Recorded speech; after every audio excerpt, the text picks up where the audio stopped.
Être amoureux, c'est comme tenir une bougie. Au début, elle éclaire le monde autour de toi, puis elle commence à fondre et à te brûler. Enfin, elle s'éteint et tout devient plus sombre que jamais, et la seule chose qu'il te reste, ce sont les brûlures.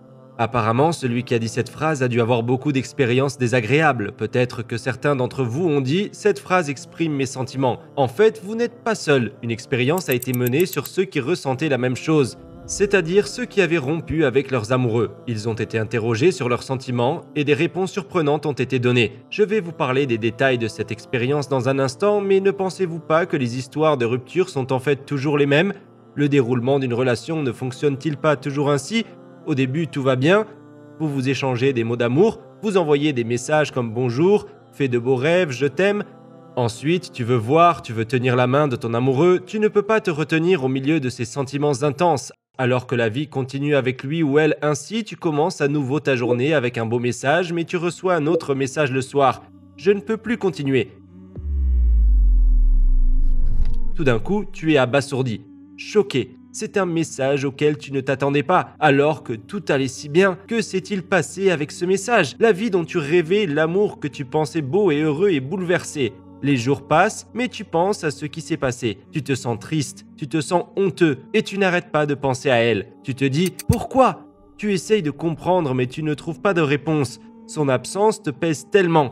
Ton cœur est en morceaux et tu t'effondres. Les crises de larmes commencent. Peut-être que tu commences à la maudire. Mais n'est-ce pas la personne à qui tu disais de belles phrases? La personne que tu aimais plus que tout? La personne pour qui tu disais « Je mourrai pour toi ». Que s'est-il passé pour qu'elle tue votre amour et continue sa vie? Que s'est-il passé pour que tu sois dans cet état maintenant? Tu entends parler d'elle par tes amis. Tu penses à la possibilité qu'elle aime quelqu'un d'autre. Tu te mets en colère. Tu te sens mal. Tu demandes de l'aide à tes amis, mais ils disent des choses comme « On te l'avait dit, comment n'as-tu pas réalisé ?» ou des choses comme « Tu finiras par l'oublier, ça passera ». Tu te dis si seulement c'était aussi facile, si seulement ce sentiment disparaissait quand je le voulais.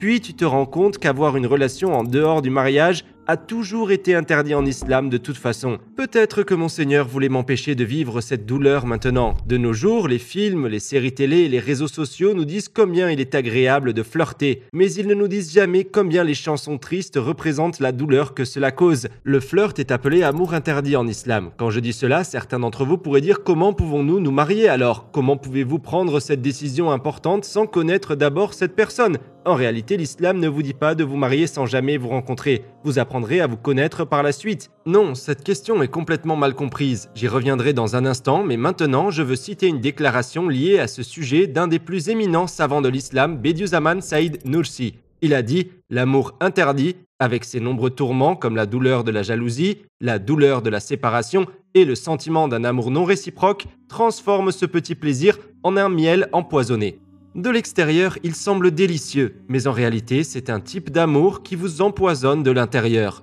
Et ce poison laisse des séquelles psychologiques.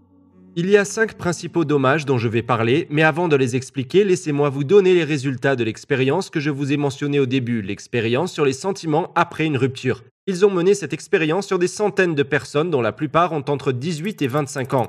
Ce qu'ils ont en commun, c'est qu'ils ont tous vécu une rupture. Certains d'entre eux ont été abandonnés, certains ont été trompés, d'autres ont rompu volontairement, certains ont rompu d'un commun accord, etc. Lorsque nous regardons les résultats, nous remarquons ceci. Presque la moitié des relations se sont terminées avant même de compléter une année. Environ 30% d'entre elles ont duré entre 1 et 2 ans. Cela signifie que quand l'objectif n'était pas le mariage mais le flirt, la plupart des relations se sont terminées et ces fins n'ont pas été faciles. La plupart ont laissé des dommages émotionnels. Certains participants de l'expérience ont exprimé leurs sentiments avec les mots suivants. Les pensées à son sujet me reviennent sans cesse à l'esprit. Penser à nos souvenirs ensemble occupe la majeure partie de mon temps. Je me sens triste en pensant que nous ne serons plus jamais ensemble. Je repousse mes tâches quotidiennes parce que je continue à penser à elle. Personne ne comblera jamais sa place dans ma vie. Nous voyons également cela dans les résultats. Seulement 18% de ces relations se sont terminées d'un commun accord. Savez-vous ce que cela signifie? Cela signifie que dans la plupart des ruptures, l'un des deux a quitté l'autre. Cela pourrait être dû au fait que dans les fréquentations, la majorité des individus ne sont pas aimés autant qu'ils aiment l'autre personne. Les sentiments des couples l'un envers l'autre ne sont pas au même niveau, exactement comme l'a mentionné Bediüzzaman. Il y a la douleur de l'amour non réciproque. Parlons maintenant des 5 principaux dommages psychologiques causés par le flirt. Vous souvenez-vous de l'analogie du miel empoisonné? Une fois le goût du miel passé, il ne reste que la sensation brûlante du poison. Premièrement, la douleur de l'amour non réciproque et en d'autres termes, la douleur de ne pas recevoir autant d'amour que tu en donnes. Nous venons d'en parler. Quand il n'y a pas de lien sérieux entre toi et ton partenaire comme le mariage et le cercle halal, peux-tu attendre à être aimé autant que tu aimes? Je ne pense pas. Elle ne t'a pas fait de promesse à ce sujet. Même si elle l'a fait, à quel point la promesse peut-elle être sincère dans une relation haram? L'expérience nous montre que si tu cherches cela dans un flirt, la seule chose que tu obtiendras sera la déception. Il n'y a aucune garantie que ton amour soit réciproque, donc tu auras toujours des doutes dans ton esprit. Deuxième dommage, la dépression. Inévitablement, tu es fortement attaché à l'autre personne et lorsque cette relation prend fin, émotionnellement tu es détruit. Tout perd son sens. Ton énergie vitale est épuisée, beaucoup de choses sont perturbées, jusqu'à tes habitudes alimentaires et de sommeil. Tu te souviens des moments passés ensemble. Les souvenirs qui te rendaient heureux auparavant te causent maintenant de la douleur. Même les choses les plus amusantes dans la vie ne te procurent plus de joie, car tu as une douleur que tu ne peux surmonter. C'est comme si ton cœur te disait, avec toute sa souffrance, « Pourquoi m'as-tu souillé avec un amour interdit ?» Tu as détourné ton cœur vers quelqu'un d'autre que son propriétaire légitime, autre qu'Allah, vers quelqu'un qu'il n'a pas permis. Et maintenant, il te punit ainsi. Mais n'oublie pas, la punition prendra fin un jour. Si tu retiens ta leçon, les portes du repentir sont grandes ouvertes. Si tu te repens, la douleur que tu as ressentie sera un signe que ton cœur guérit. La punition prendra fin et elle laissera derrière un cœur purifié. Au lieu de chercher les rayons du soleil autour de toi, tu tourneras maintenant ton visage directement vers le soleil et ton cœur reviendra à la vie. Troisièmement, la solitude. Tu ne peux dire à personne ce que tu traverses, et même si tu en parles, personne ne le comprend. Tu deviens introverti et tu commences à te sentir impuissant et même sans valeur. Il y a un sentiment constant de vide en toi et parfois pour faire face à cette douleur émotionnelle, tu veux pleurer. Ton esprit revient au moment où ta relation a pris fin. Tu penses que personne ne pourra jamais prendre sa place dans ta vie. Tu penses à tout cela, mais à quelle vitesse as-tu oublié que le seul dont la place ne sera jamais comblée est Allah? Maintenant, en guise de punition, tu te sens seul. Souviens-toi, la leçon se répète jusqu'à ce qu'elle soit apprise. Ensuite, sans avoir à traverser la même épreuve, profite de cette solitude et tourne ton visage vers ton Seigneur, car lui seul peut te comprendre. Quatrième dommage, le désespoir. Comme le cancer, il commence à grandir en toi comme si tu avais vécu toute ta vie avec elle. Tu ne sais plus quoi faire sans elle. Tu es perdu. Tu veux oublier, tu ne veux plus te souvenir, mais tu n'y arrives pas. Tu en es incapable, tu ne peux pas t'en empêcher. Ton cœur est en morceaux. Mais n'oublie pas, le désespoir est pour ceux qui ne connaissent pas vraiment Allah. Il n'y a pas de place pour le désespoir pour ceux qui le connaissent. Tu t'étais éloigné de ton Rab et c'est ainsi qu'il t'a rappelé à lui. Et s'il s'est maintenant rappelé à toi, la première personne qui devrait avoir de l'espoir, c'est toi. Alors laisse ceux qui t'ont quitté et ceux qui vont te quitter. Il te suffit de savoir que ton Seigneur ne t'a pas quitté. Et le dernier dommage, la douleur dans le haram. Notre Seigneur nous ordonne dans le verset 32 de la sourate Al-Isra « Et n'approchez point la fornication ». Il est ici dit que ce n'est pas seulement l'acte final d'adultère, mais que nous devons éviter même les chemins qui y mènent. Allah qui nous a créés est bien sûr celui qui nous connaît le mieux. Quand une telle intimité se produit, nous pouvons être sans défense face à nos désirs, notre nefs et le diable. Il y a d'innombrables personnes qui ont commis des erreurs irréversibles de cette manière. L'amour haram, aussi innocent qu'il puisse paraître, est le premier pas vers ce grand péché. Même rêver d'un amour interdit peut mener une personne sur le mauvais chemin. Alors que tu as la possibilité de vivre chaque expérience avec ton épouse pour la première fois, ta vie passée peut la ternir. D'un côté, lui tenir la main pour la première fois, voyager avec elle pour la première fois, vivre toutes ses premières ensemble et d'un autre côté, ne pas pouvoir lui offrir un toit vraiment pur. Imagine que tu passes du temps avec ton épouse et tout à coup tu te rappelles de ton ex-petite amie, avec qui tu as fait la même chose. Combien de temps pourras-tu supporter cela? Ou aimerais-tu que ton épouse ait vécu la même chose avec quelqu'un d'autre dans le passé? Notre Seigneur dit dans le verset 26 de la sourate An-Nur, « Les bonnes femmes aux bons hommes et les bons hommes aux bonnes femmes. Souviens-toi, mon frère, ma sœur, que tes choix d'aujourd'hui ont la valeur de déterminer ton futur époux ou épouse. L'islam nous offre l'amour halal et une méthode pour l'atteindre sans souffrir. Par exemple, l'islam veut que tu aimes ton épouse et que tu la vois comme une amana, comme ton épouse éternelle dans l'au-delà et comme quelqu'un qui protège ta foi.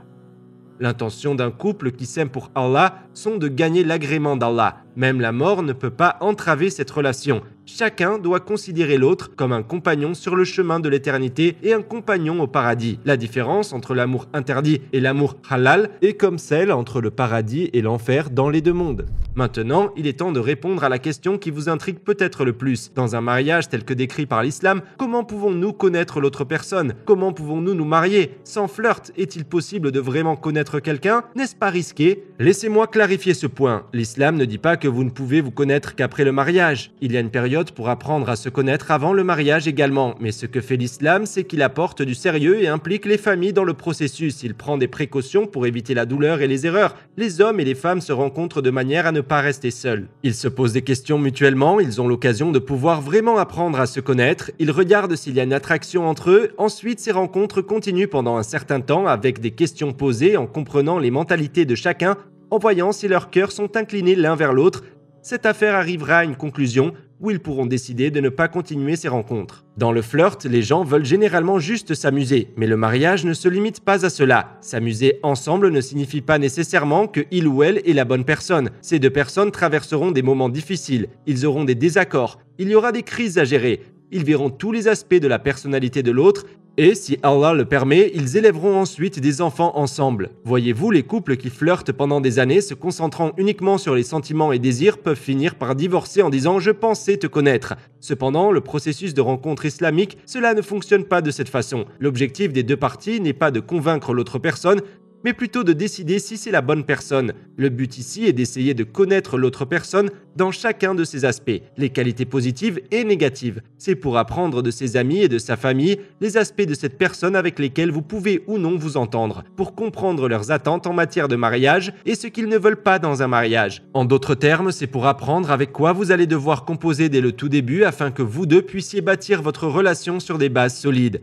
Nous, les humains, sommes des êtres faibles, défaillants et nous ne sommes pas parfaits. Mais malgré nos imperfections, nous recherchons un amour parfait et nous espérons trouver cette personne non pas avec les voies données par Allah, par celui qui connaît notre cœur et nos besoins mieux que quiconque, mais avec nos propres moyens. Bediüzzaman Said Nursi donne une analogie. Notre situation est exactement comme ça. Ça se passe comme ceci. Nous montons à bord d'un bateau et nous portons des fardeaux dans nos mains. Normalement, ce que nous devrions faire, c'est voyager en laissant notre charge sur le pont. Mais nous faisons l'inverse. Jusqu'à la fin du voyage, nous disons « Non, je vais porter mon propre fardeau ». En d'autres termes, sans nous en rendre compte, nous disons que nous ne faisons pas confiance au propriétaire du bateau. De la même manière, sur la question du mariage, quand nous ne nous soumettons pas à Allah, c'est comme si nous ne lui faisions pas confiance. Il nous connaît mieux que nous-mêmes. Il est capable de nous donner tout ce dont nous avons besoin. Tout est dans son pouvoir, pas dans le nôtre. Il nous connaît mieux que nous-mêmes. Il est capable de nous donner tout ce dont nous avons besoin. Tout est dans son pouvoir, pas dans le nôtre. Il sait ce qui est le meilleur et le plus approprié pour nous, pas nous-mêmes. Alors qu'est-ce qui pourrait être plus logique que d'obéir à ses commandements? Si nous prions et qu'il souhaite nous accorder un mariage heureux, qui pourrait empêcher cela?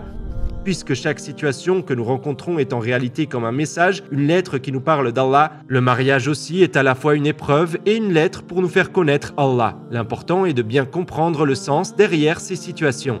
Terminons la vidéo avec cette question. Si Allah est celui qui crée le bonheur, alors pour atteindre le bonheur dans le mariage, ne devrions-nous pas chercher notre conjoint selon les règles qu'il a établies? Qu'Allah nous accorde à tous de bons mariages. Amin.